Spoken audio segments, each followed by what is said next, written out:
We're going to get this party started. My goal is to try and keep this around an hour and then have plenty of time for you all to do some relationship building and meet new people and meet some other members and things like that.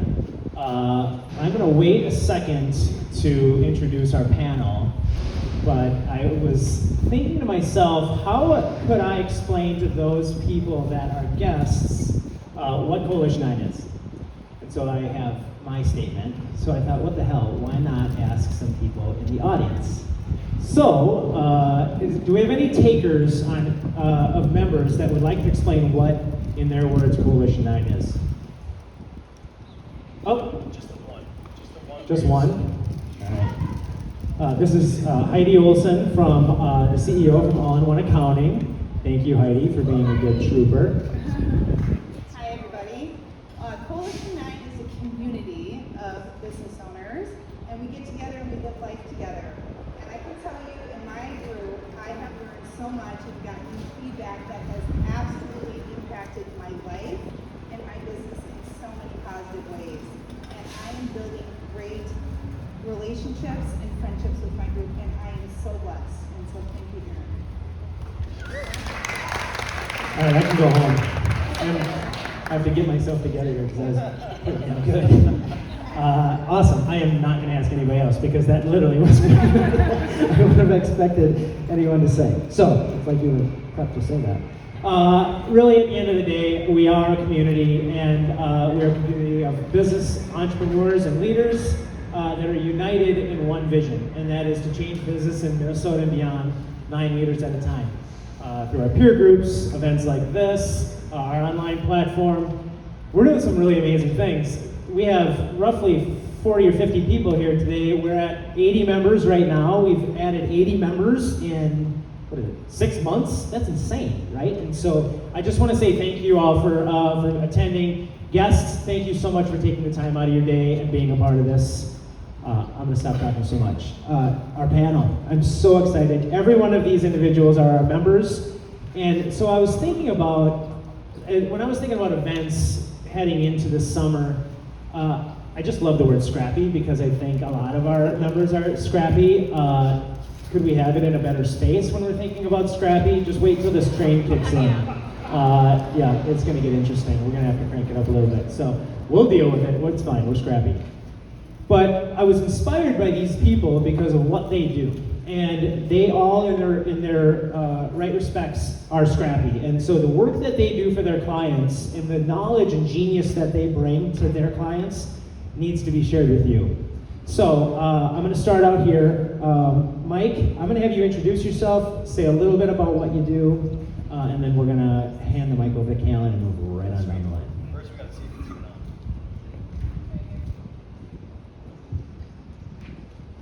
I may be the most technologically person on the panel, so there we go.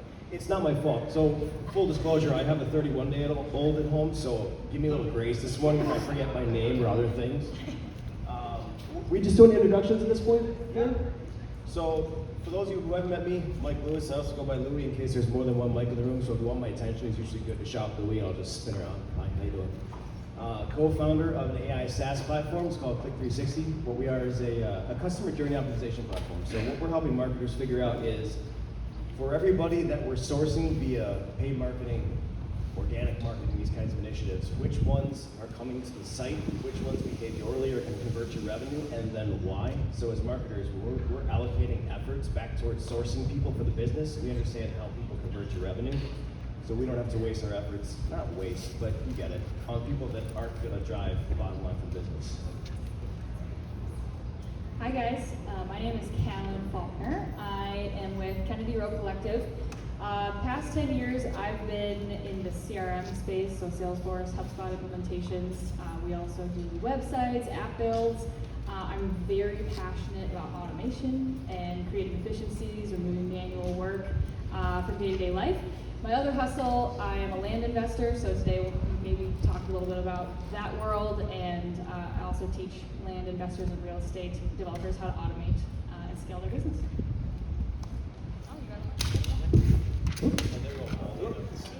Go ahead. Hey guys, I'm Garrio. I'm with Curious. And we're a marketing strategy and execution firm. Primarily what we do is we help small and medium-sized businesses figure out the message that leads to sales conversations, and then we help them execute getting that message in front of their right audience, so that they can focus on closing those sales conversations and running their business. Great.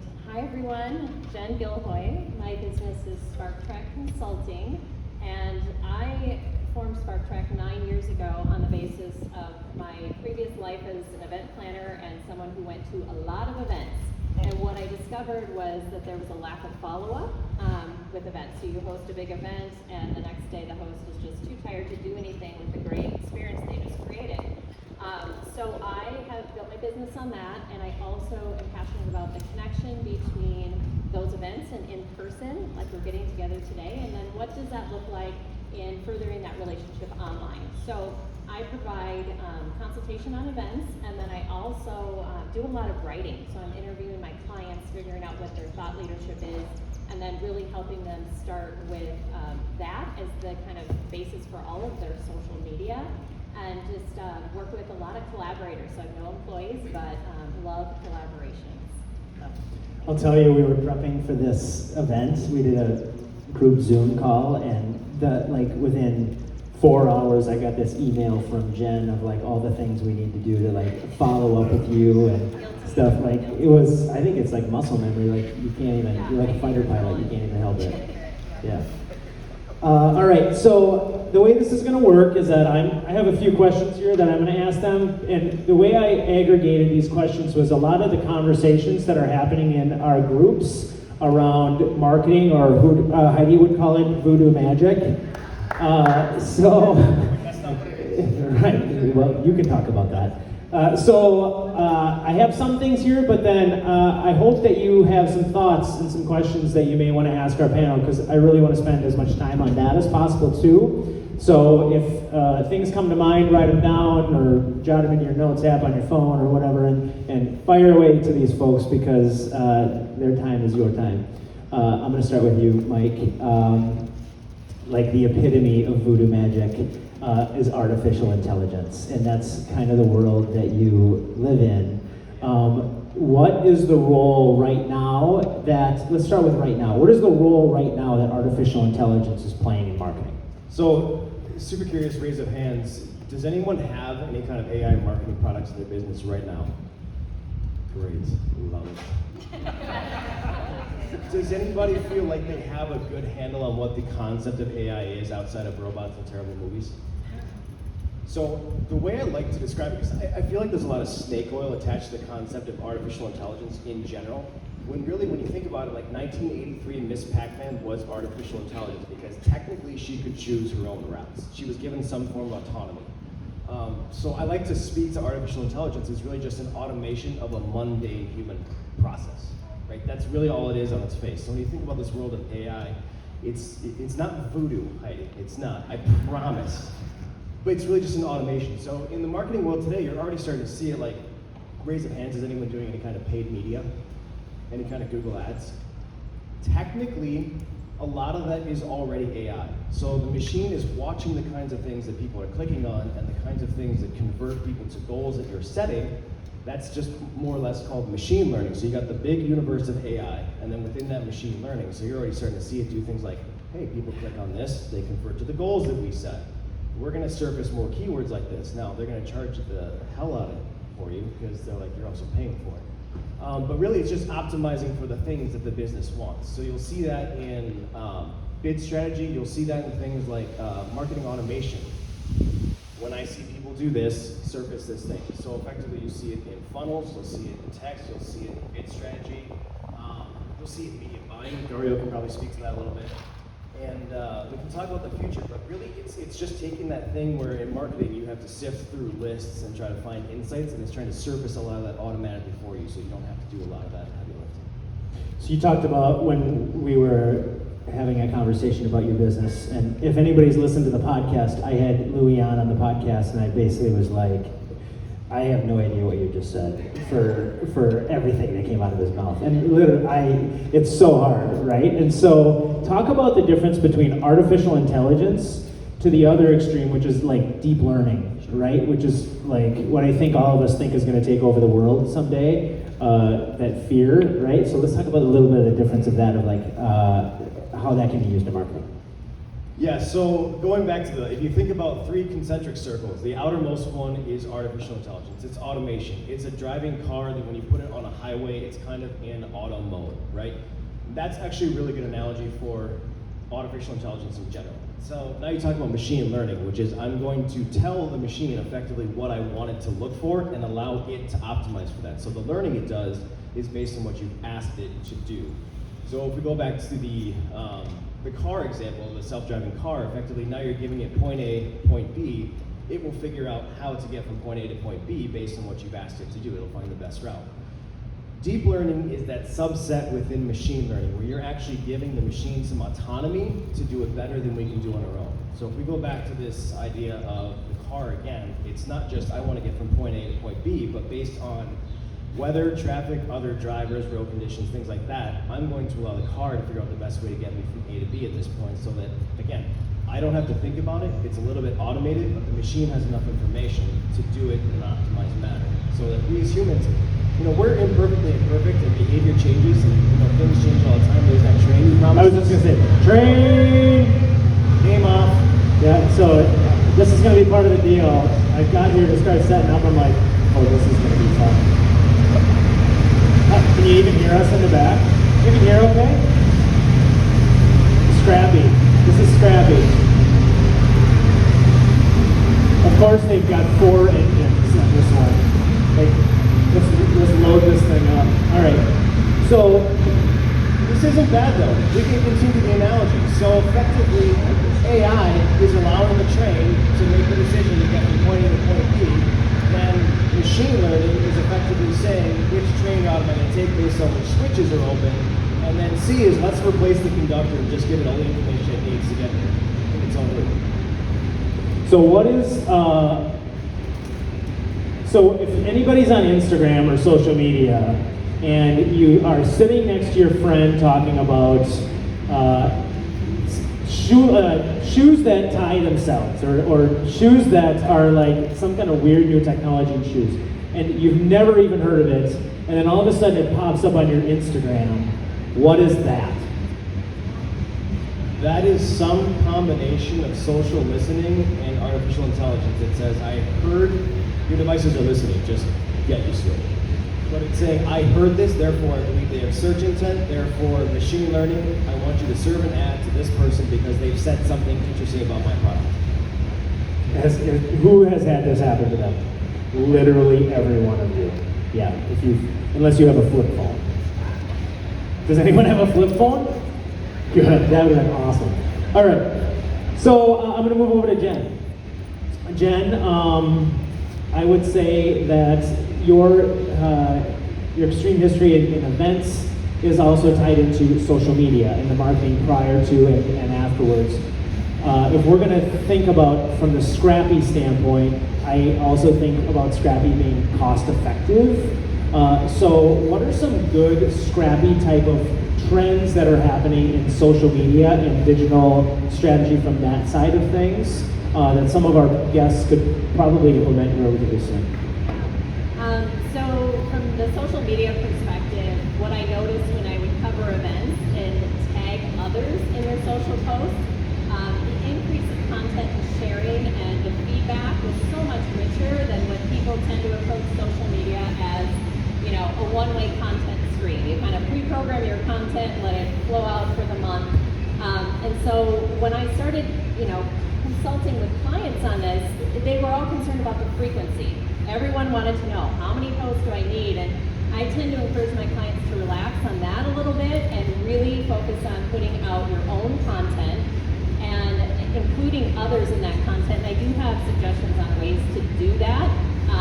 One example, recently I was part of like a virtual panel where the brand had asked 9 different marketing people what their perspectives were on the event. And so being able to like be a part of those larger things for your social strategies are huge. And it also takes away that, kind of ongoing stress that so many come to me and say, it's too much to do it all. And then choosing a channel. I would say the other scrappy thing is to choose one channel and do it really, really well. LinkedIn, obviously, for professionals has been a huge one that we've talked about in our groups. And I think there are a lot of people that haven't quite dove into that. I'm looking for Laura King, who has an amazing class right over there. Your LinkedIn class is amazing. People learn together and then we're all sharing. So I think there are definitely strategies within social to get comfortable with and start exploring with. And the other thing I think about is all these integrated technologies that go in and out of these. So let's keep TikTok out of it, all right, and Snapchat. And so let's just stay with like LinkedIn, right? So what are some other platforms that people are using to integrate into LinkedIn or other social channels to enhance probably the way that they work with it or make it a little bit easier for them? So you're referring to social media tools and Yes. planning tools, yeah. So I would like to say as a social media strategist that I always get to choose the same tool and get really comfortable in it, but oftentimes it's the client that dictates that. But there are 3 that I've used, Later, Buffer, and then Hootsuite, and they've all just, they all change every day. Hootsuite used to be free, now it's a minimum $49 a month investment. But really getting scrappy about marketing using those tools, it really takes away the stress of having to plan. So you can plan your content, you can put it through the lens of one piece of content. How does it work on LinkedIn? How does it work on Facebook, Twitter? And I go across that for every piece of content. Sometimes it doesn't work for LinkedIn, and on Facebook I do different things. So there is that. You have to show up in those channels with very specific things, but I think a tool like that can help you plan and manage it. And then the other thing to look for if you are looking at a tool is the analytics that are built in. And you might choose to do a combination of, or you might just do the free tool and then really look to your website, maybe to look at your analytics based on social. So lots of different combinations. Very cool. Garrio, I'm going to slide over to you, staying in that same social realm. So I think there's been, especially lately with COVID and all that other stuff, I was going to try not to say that word. I'm so sorry. I'm so disappointed in myself. Ugh. I'll have a beer.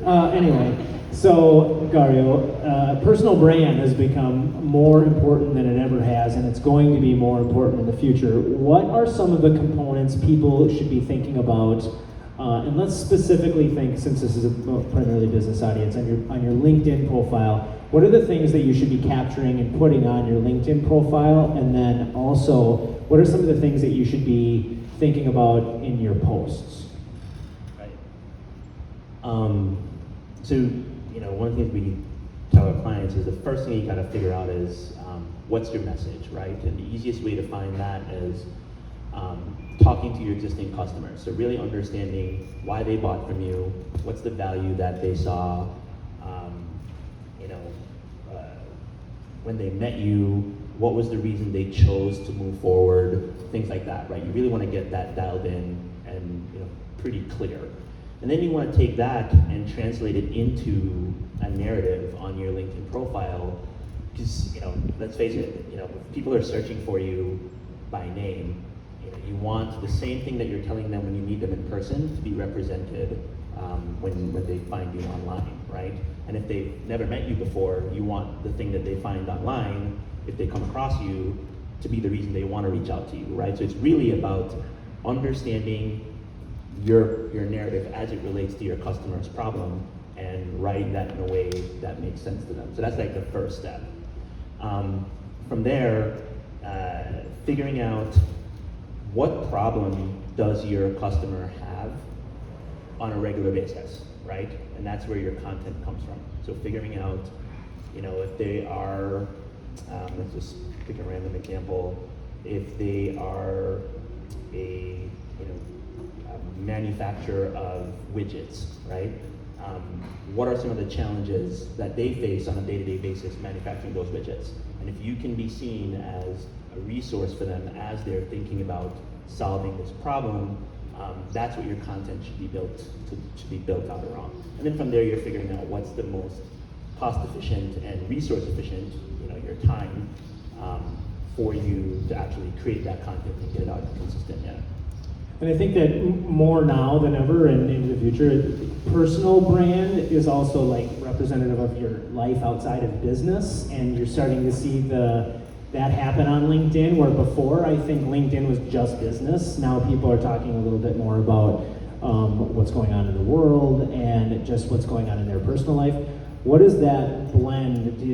Are there any guides that you give clients that they should stay within the like with the rails up on the bumpers up on the bowling alley? Yeah, there's a good rule of thumb is when you meet someone for the first time, and you're just breaking ice, whatever you would talk about there can be fair game, right? So if those who know me know I'm a huge Peloton fan. I'll talk your ear off about Peloton. You'll see information and things about Peloton on my LinkedIn profile. But the primary is always going to be the value that we can bring to help our clients with their sales and marketing messaging. And then last question for you is related to how many people here have like a social media strategy? Social media-ish strategy. Okay, there we go. So how many people that have a social media strategy have an actual content calendar planned out into the future? Good for you, yeah. Yeah, that's impressive. That's a lot more than I thought. So how far out do you coach your clients on creating that content calendar into the future? Yeah, we suggest that you kind of think through it kind of on a quarterly basis, right? So, thinking through based on your goals for the quarter, that'll inform the messages that you kind of want to get across, right? But then figuring out based on, again, your availability, your available resources, how comfortable you are, planning out based on that. So never go shorter than a week. It's nice to know what's going to be posting, if you're going to be posting or commenting. But if you're comfortable enough going further out or being a little bit more kind of real time, feel free to do that as well. But again, you're optimizing for your business, not for content for the sake of content. So related to social media, I kind of hit both of you two up on that. Jen, do you have anything else to add on to what Garrio said, or Callan, or Mike, do you have any comments? Because you all do a really good job from a LinkedIn standpoint and staying integrated into that, and it feels relatively calculated for some of you, so it is part of your strategy, obviously. So can you talk about that personally? Yeah, and I just would dovetail on that to say, usually we're looking at quarterly goals and then we're breaking out the content for the month, and that tends to work really well. Where I see it being a challenge is like, you've got your strategy going, but the actual execution of it. So a lot of times you have many different people involved in that. And one of the trends now is obviously stories on Instagram, and that means live content, and there's just more and more. So looking at how you can take advantage of video, which I think we'll be talking about, but video is huge, and the story click-throughs are like through the roof at like 54% per click, which is so much more effective than any static image you're putting out. So I would encourage you all to think about what video, and then connecting back to a personal brand. If you get your, the owner of the company behind that, or whoever is on your team that's comfortable with that, that is a huge win. And just to recognize that planning for that is a whole nother skill set and an investment in your social media resource. Quick comment on the tools to use. So one of the tools that's free is called Loom, Loom, and it's just a Chrome extension, and you can record your screen with your little head in the corner, or you can record just your head. One of the things that we're finding is that, especially from an SEO perspective, people are searching super specific keywords. So I'm going to use all-in-one accounting as an example. Their number one piece of content on their website is like, how do you unlock periods in QuickBooks Desktop?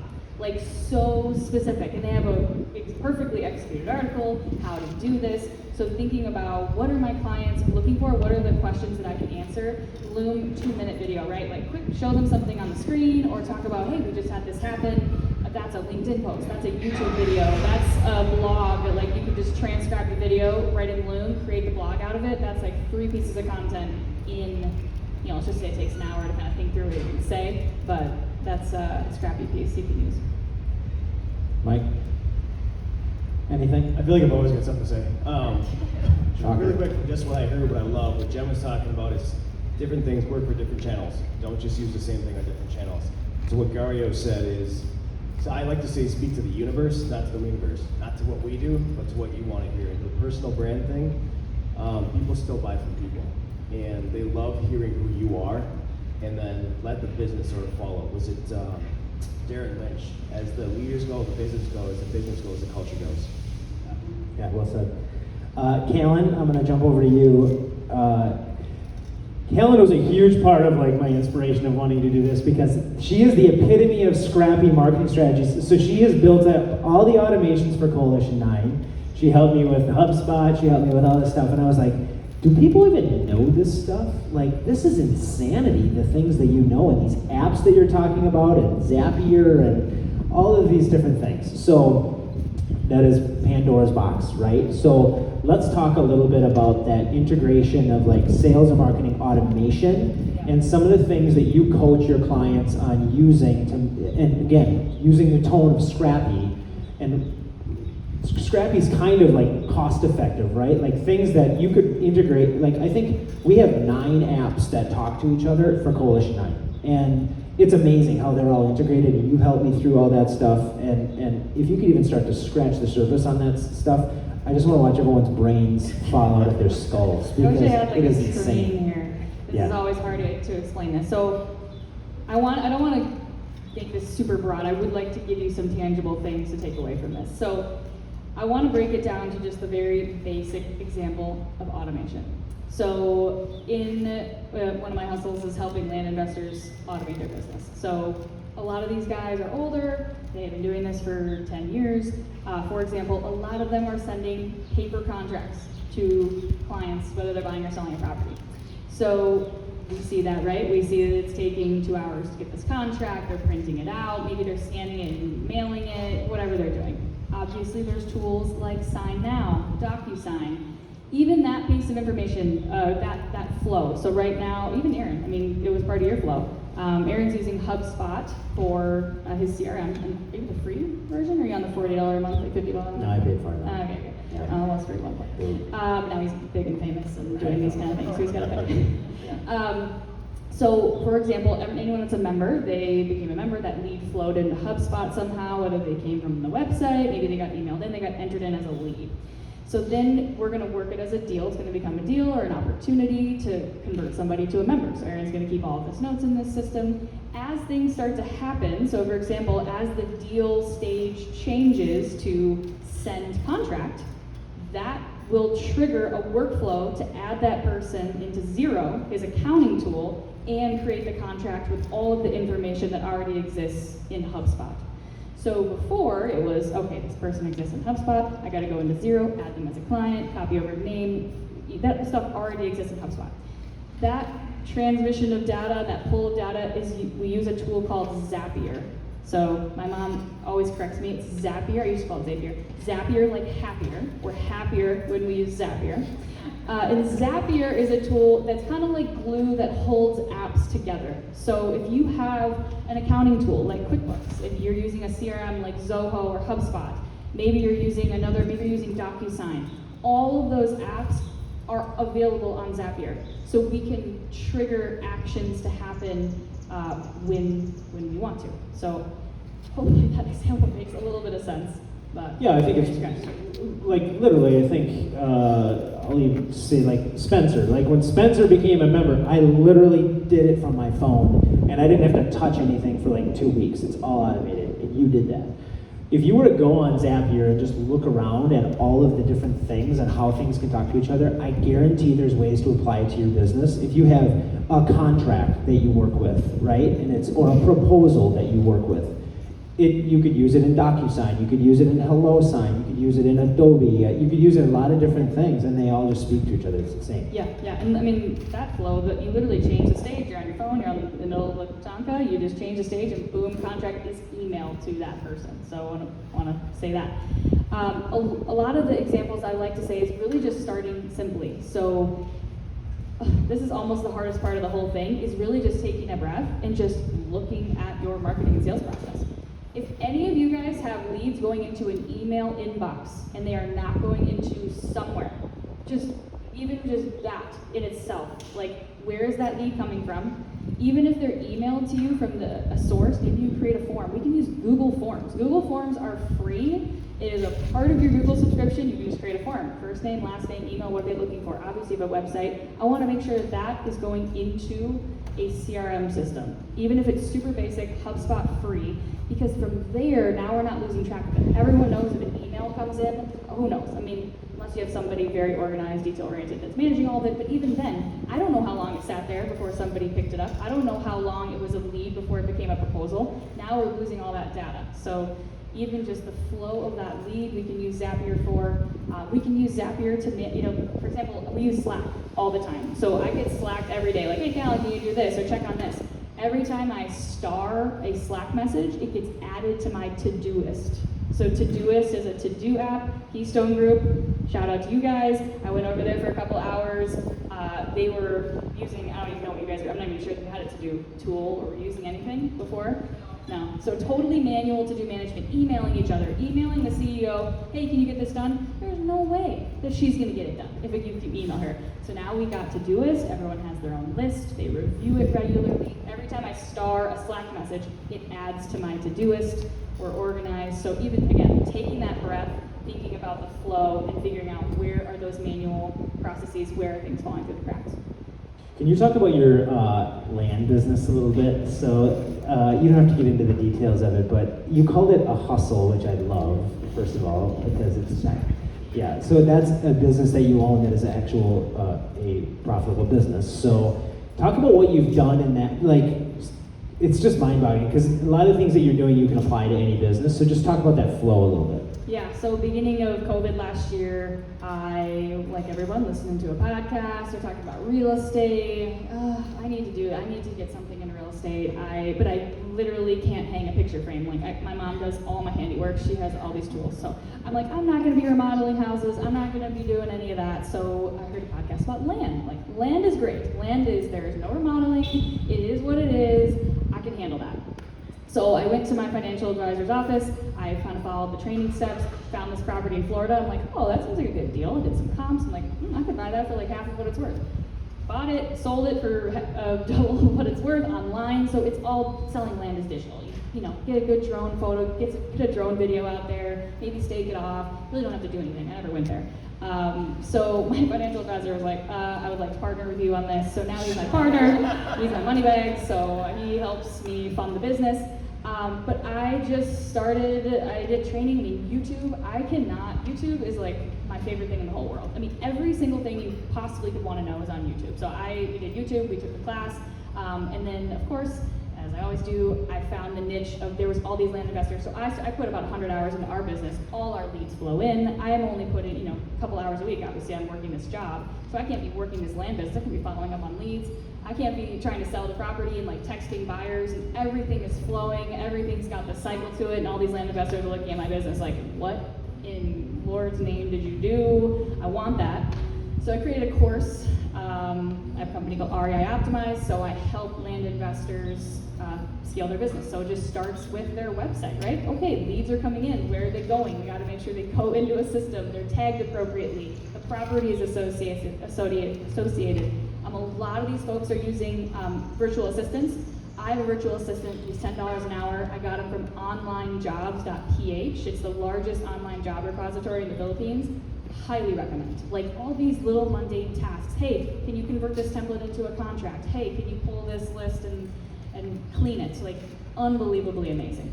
So Zapier, CRM, the whole thing. And the way I understand it with the virtual assistants out of the Philippines, for example, is, I mean, the average living wage there is like $1.75 American dollars. So you're like quadrupling, if not more, their wages. So you think, look at it like that, it's kind of a win-win. Oh yeah, I mean, he wanted like $5 an hour. I was like, I can't do that.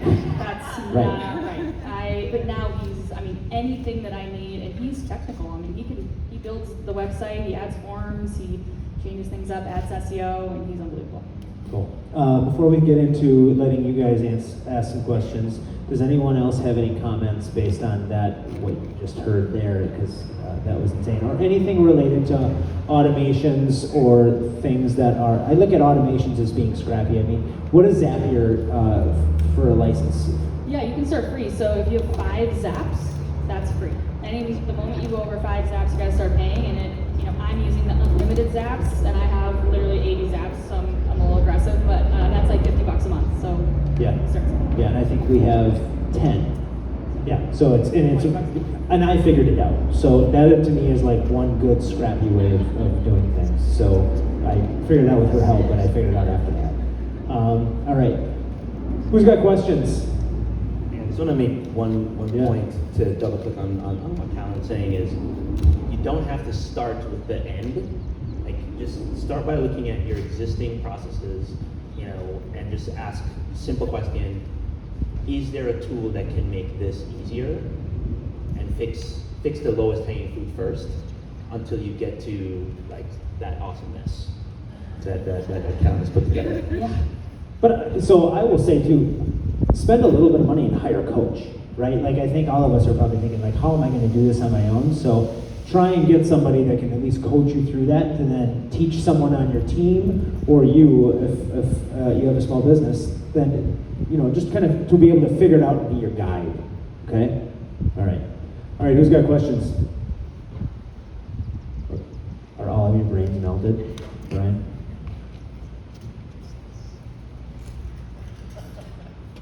This, I guess, is for Garrio, but maybe all of you. So I'm a content creator, and I've read, marketing philosophies about, stay free of jargon and don't get too in the weeds. And I find that there's an imbalance between wanting to show yourself as a subject matter expert and wanting to appeal to an audience with, jargon-free language. Where do you fall on that, or how would you, attempt to solve that? Well, that's a good question. Definitely subscribe to as little jargon as possible, because that's kind of insider language, and not everyone kind of gets that. I think it really is more important to focus on the shared understanding of the problem to be solved, right? So if you know what your customer really needs, and then in as plain language as possible, assuming that your audience is can track with what it is, creating the content with that in mind. The easy way to think about it is Warren Buffett. I really like his approach. Is his sisters are really smart folks, so he writes his annual shareholder letters to his sisters without any jargon or anything, so that anyone can pick it up and read it and track the complexities that he's talking about. But his sisters, who are not in the financial markets, can track as well. Go ahead, Jen. Just to add to that is story. Tell a story. And a lot of times with my clients I work on, instead of going to the jargon, is can you own a language or description of your own that becomes your own brand? And I do that a lot with my own personal brand, because I'm like, how can I reframe that to make it uniquely mine? So that's another way to approach it. And I think even with tips on LinkedIn, 5 ways to do this, and those still aren't popular, I think, but I try to get away from that box and just really think about how I can frame it as my own brand or your client's brand. I would approach it as there's 2 kind of ways that you're going about your content. One is a purely SEO driven approach. So think of it like, I always think of it like investing. Like, yes, we have our retirement money in very safe things that take a long time to accumulate. SEO is one of those things. So creating content that has, if you're thinking about that niche industry, podcasts are really tough right now. Video is tough, but if you can niche down and try to find some of those content pieces that you know people are searching for, that's huge. And then there's the other part of it of just general content to assert yourself as a valid source of truth in your industry. Obviously that's a little bit more broad, that's high level, but I wouldn't get away from, if you know that people are searching for help, like for us, people are looking for little how to build a HubSpot workflow with whatever. Like yesterday, Nancy and I were working and it was a HubSpot flow to change a deal stage. That was a problem she was having. If anyone was having that problem on the internet, I would want them to see my video on how to solve that. So, playing both sides. Mike, do you have anything? I just completely switched what I was going to share. Because I think the idea of a free agreement is important. I think jargon can be great if you explain it, but based on what everyone just said, measure what people want. So once you start seeing pieces that people are converting on or generating revenue from, make more of those. Even if it's full of jargon, you've already found your audience. You know? Okay. Anyone else? How many people think marketing is voodoo magic? Heidi Olsen. Yeah, all right. No one has any other questions? Everyone's got marketing figured out? Oh, Nancy, all right.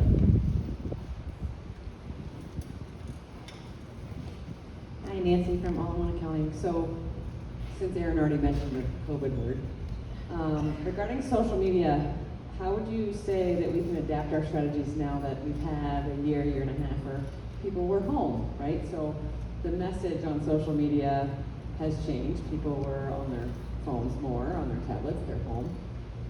Did you see any trends that we should be paying attention to as a business now that people are working in different type of hybrid environments?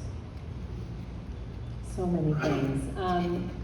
Well, I noticed in October for some nonprofit clients that fundraising became tougher, engagement was harder, they had kind of a Facebook first strategy, was not working, and so many people, even over the last few months, just leaving Facebook, coming onto new platforms. How I like to think about it, where the opportunity might be, is creating community around that. So even moving away from Facebook, again, like the one-way posts of your content, to moving into even Slack for community building, like Aaron's done, or Clubhouse has been a favorite. I logged into that. I don't know how many of you have experimented or played with that. It's invite only at this time, but it's an audio, it's a conversation, and you're invited to come up onto the stage. So I look at kind of the change as more like people want to get involved, and it's an amazing way to hear directly from your audience what they value.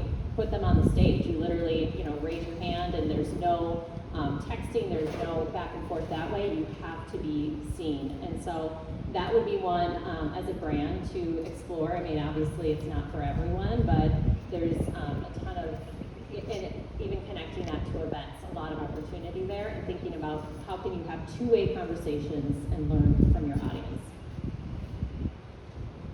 Anyone? I even think, like, just from a good client relationship building standpoint, this isn't even like really on the marketing side, but if every business had a client advisory board, right? Like, if you don't have a client advisory board that's helping guide some of your decisions that are clients you never want to see go away, that might be a strategy that you should look at thinking about implementing in the short term, right? There's advisory boards, there's client advisory boards, there's board of directors, there's just a lot of things you can do to inform some decisions of what you're doing. Kind of a scrappy approach. I have a couple clients that have come together, and they went to the University of St. Thomas and asked for a video student that was looking to build their portfolio, and they share the funds, and I mean, don't pay him enough to get him to go, but he's been helping just shoot some really basic video for them. I'm seeing more and more. I've got a couple mortgage companies, a couple brokerages that are hiring full-time videographers to be on site, to be doing things, especially in the real estate world. It's a little bit different, but just something to consider. The video does not have to be expensive. I think we always think like, oh my gosh, these videos have to be gorgeous, and music, it's like, no, like they could be literally 60 seconds. That's what's working on Instagram. The Instagram taking to Reels, those are working. Stories are great, so even flipping from employee to employee and saying like, hey, you're taking over IG today, just like we said earlier about authentic, I'm human, I have kids, I'm doing this, and I have my kid's soccer game. Like that is selling. I mean, that's necessarily selling, but we're looking for the human in the business. And so I encourage you guys to really try and bring your face to it, even if it's uncomfortable. People want to see you, and they want to see your employees, and they want to talk to you. We're literally recording that on my iPhone right there on that stand. So that is, you can hear Scrappy. I don't know if the audio is going to be any good, but we'll figure it out. Anybody have anything else related to Nancy's question? The only thing I'll add to that is there's enough technology out there to tell you, to make you directionally correct, right? They can find out, are people coming to me from LinkedIn? Are they coming to me from Instagram? Are they coming to me from Google? And so on, right? What's really important is those things will always change, right? They'll fluctuate and they'll shift based on what we as a society is doing. What's really important is to understand, Aaron mentioned it, talk to your customers, right? Find out where are they hanging out now and what are they doing? Because wherever they are, there's probably gonna be more people like them, and that'll be the channel to invest in. Like to Jen's point, like pick a channel to get really good at and then scale from there. Okay, any other questions? Oh, Priscilla. So I'm curious if you guys have an opinion on rich content versus writing for the keyword strategies. Heard both messages, had results going both directions, but had a lot more clients wanting good content, and they're tired of the keyword jargon. So I think, a little bit on what I was sharing before, but I'd be curious to hear how you're defining rich content. So actually talking, like getting into stories that are specifically about the solution, right? Talking about real life situations, and you can't always fit XYZ into that over and over without it seeming nice. And so they're actually getting reaction from their clients that their clients don't like, the content doesn't feel authentic if it's written for the keyword strategies. Right. And so we're kind of playing that, both sides of the fence. Yeah, I think it's always a balance. I tend to approach things as always a story, and again, what I was sharing earlier, the more people you can even involve in that story. So instead of just writing it from your perspective as the client, who can you bring in from your audience that loves you and have them be your brand ambassadors? And that's what I was mentioning earlier. I was part of a virtual panel where I got some questions in advance, and you could do that as the client, and put that together, pick the best of the best answers, frame them up, and then it's, elevating their voice and having them do that work on your behalf. And it just changes up, it gives some variety to the content. It gets boring, writing the same type of things as a writer all the time as well, like having the same approach and having to fit in the SEO, which is important, but you might be able to do that in your other content and let kind of those stories come to the top. Mike, so take a little bit more of an AI approach. The algorithms are not stupid, right? And they're going to see keyword after keyword after keyword, they're going to de-rank it. Whereas they're also going to see if it's authentic, good educational content and somebody stays and reads through it and goes to something else, that's going to get a much better score for them in general. So gaming the system, like people used to hide keywords in the background, the algorithm figures that out. It changes 4 times a day. And it's going to look at that and go, this isn't unique. It's chock full of keywords and people bounce. And that's where you actually lose that game. So I love unique content, gets a ton of boost, and then stuff that's not just crammed with keywords, but people spend time on. Those educational pieces. Anyone else? Yeah, I would piggyback off that. 100% leading, like the most important thing is that you are an authentic, trustworthy source for information in your industry. So that is by far the most important thing. If you think that you can sneak a word in here, great. But we want something that people are going to look at, find, and say, oh wow, yeah, they know what they're talking about. That was awesome. YouTube, having a YouTube presence, unfortunately, Google owns YouTube. Well, fortunately or unfortunately. So they are really heavy looking for that. Everything that's said in a video on YouTube is transcribed, and those words also count towards your content. So everything that you're doing, I know it's annoying, but even if it's Loom, even if it's just a video talking about your story, you can put that on YouTube, have that as maybe the header or as a part of your blog content, and you're kind of double dosing on that. I thought I saw another hand. Nicole.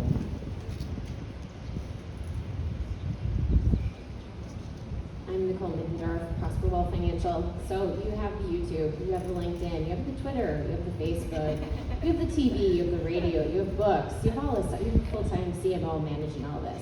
How can you automate this, or how can you make this even more effective so that you're seeing greater results? Love it. You have everything. You're doing it all. I think the next, well, I should mic up next up. I'd like to ask a question. Sorry, getting your steps in. Nicole, talk to me about calls to action on those marketing pieces. What do you want people to do? And maybe it's different, obviously, per channel, but talk to me a little bit about how you're bringing them in. I mean, obviously it's gaining clients, Yeah. but for me now it's really acquisitions in other states Yep. and having financial planning practices across the U.S. Is it book a meeting, call me, email me? What's the, Yep. all of it? Absolutely. Yep. Call to action, becoming clients and really growing the brand. Yep. Do you feel like you're driving them to your website, or where are you driving them to? People generally right now, our greatest is coming directly, I mean, always it's from current clients, but it's coming directly from LinkedIn. So that's been my focus, but yet we have all of these other things. But now I'm signing a deal, don't tell anyone, and I'm having a national TV show out in LA. And so I'm like, okay, God, my life is going to get crazy. 100%. How do I automate this stuff rather than hiring on another assistant or Yeah. my marketing gal? So my recommendation is you are going to have a lot of leads coming in. You're going to have a lot of people that want to talk to you. And you have to set up some very specific rules about who actually talks to you. What is a qualified lead in your business? What KPIs or what do they have to meet for it to be a legit meeting with Nicole? Because the last thing that you want is Jenny, she doesn't really know. She's got $10 and she's really interested in making it go far. And you're like, I cannot talk to you right now. Like that is, maybe you can refer her, but I think sitting down with your team and having a policy about this is the direction this lead is gonna go based on these rules. How much, maybe what's their assets, where are they going, what kind of financial advice have they had in the past, so that protects your time. Because that's just gonna be very limited, it sounds like. Positive problem.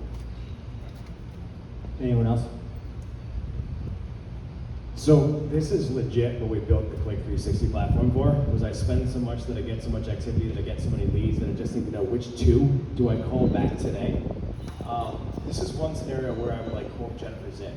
Measure the information that gets you the data, that gets you the revenue. So if Facebook is literally jamming your lead box, but every single lead sucks, bye, right? Focus on, like if it's LinkedIn is driving revenue, I guess what I'm saying is all the other channels might be noise in general. They might not actually be doing any good. Right. Data, right? It's where I live. Yeah. Sorry. One more thing is something called Smart Call to Action. So if somebody has filled out information on your website in the past and they're back, we can give them a call to action that's specific. So if they fill out information in the past and we know that they are a hot lead, maybe it's book a meeting is the call to action that they see on your site. If we know that they're maybe not a qualified lead or not really sure, maybe it's fill out this form and we'll get back to you. So some tweaks there and making it a little bit more of a smart experience might help too. Okay. Looking at the clock, I'm getting waved down here. It's 12:30. So, all right, I want to finish with a couple things. What are each of you?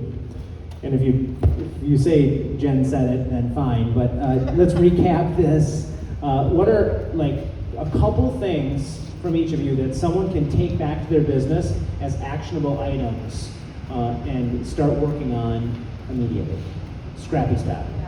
Well, I would say the integrated marketing. So again, just going back to my comments about frequency, and maybe you decide you want to invest in hiring a writer, myself, or someone who can help you take your unique point of view or answer to some of those questions and put it into a piece of content, and then taking that content and using it across all of your channels and making sure to engage with your partners. So I think of my integrated content strategy has been creating blog posts, making sure I have my e-newsletter that goes out. I have found that when I send my quarterly news, I can do that traction back to, I get introductions and I get business from that. So again, to the multi-channel, like that to me was like one thing that I could do. But I would encourage you all just to look at It's hard to sit down and write a blog on your own from your own perspective, so partnering with others or finding a resource to do that, and then taking it to a podcast and just, looking at all the opportunities where that content can go.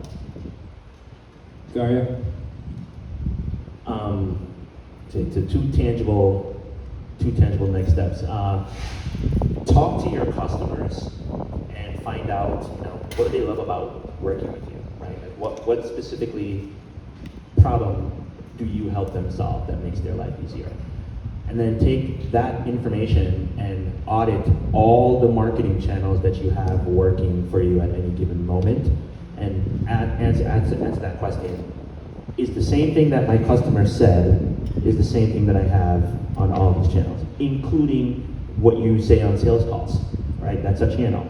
Is the message the same across the board? Okay.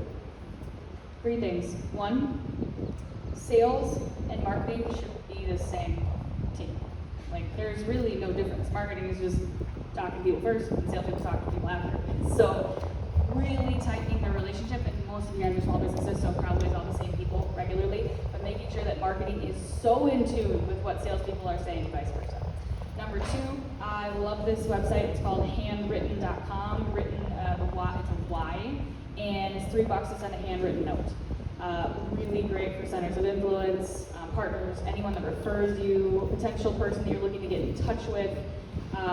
3rd thing is an app that you add on to LinkedIn called Lusha, Lusha.io, that pulls cell phone numbers and emails from a LinkedIn profile. Highly recommend that. Great, and then most of you probably know about Canva, but Canva is kind of like Photoshop for dummies. I am not a designer at all, and I whip these things up in minutes. A YouTube, cover photo, easy posts. It's just from an automation perspective, taking the time and thought out of a case study or a proposal. Love Canva. Louis? A couple more of those tools. I think those are really good. Hunter.io, Rocket Reach, and email.io. They all give you at least 10 to 20 free emails per month. And that's for mining emails and data on the interwebs. On the interwebs. So yours did it on LinkedIn, which none of these do. Hunter.io, Rocket Reach, and email.io will all do it on the company's website. So it'll just scrape the website. Yeah. And then, so really quick on the analytics side, without going too far into this concept of third-party cookies, which is a little bit about that creepy shoe thing. Yeah. That's going away later this year, but there's what I expect is a lot of really good things that come out of that if you start creating a first-party customer journey. And so 3 things, or maybe 2 or 3, I would say, is start creating content on your site. That's free, that's owned, that's yours, you don't pay for it. Start using the social media insight or platforms. Again, they're free, they drive traffic, they're a good way to just get people to the site. And from the analytics side, HubSpot, Google Analytics, there's a couple platforms that are free. They already do things like where do people come from, which pages they look at. That kind of information just gets you started on what's a valuable website visitor versus just activity. Good. I will say, those of you that haven't been taking copious notes, we are. So that's being recorded, and Brenda, our marketing specialist, is taking some notes, and we're going to compile a document. That was the thing that Jen said right afterwards. She's like, "Hey, you need to do this." I'm like, "That's a genius. I didn't even think about that." So we are going to do that for you. So hopefully the combination of the things that we're going to take notes of and give back to you in a document, the notes that you took that are specific to your business, and then anything that you were able to keep up here is going to be what you need to take away from this. I want to thank a few people. So first of all, I want to thank our panel. So can you give our panel a round of applause? I want to thank Bauhaus Brewery. What a great space, huh? For being outdoors. Couldn't get any better. I want to thank Food Gallery Catering. They're not here, but I do want to thank them for providing the food. They were great. Woman-owned business, and I'm really proud to support them. They're great people. I want to thank Brenda, our marketing specialist, for helping set up. She's on our team. We have a team, so Brenda's on our team. I also want to thank all the other facilitators that were able to make it. So if you're a facilitator, raise your hand. All right, so thank you so much for being here and supporting what we're doing. And I want to thank all of you for being members of this community and the guests. And then I want to thank my wife, Leslie Tiff. She's the event planner. She's our COO, I guess you maybe say. So if I didn't have her, I'd be a complete dog show. So thank you so much. As I say on the podcast, thank you.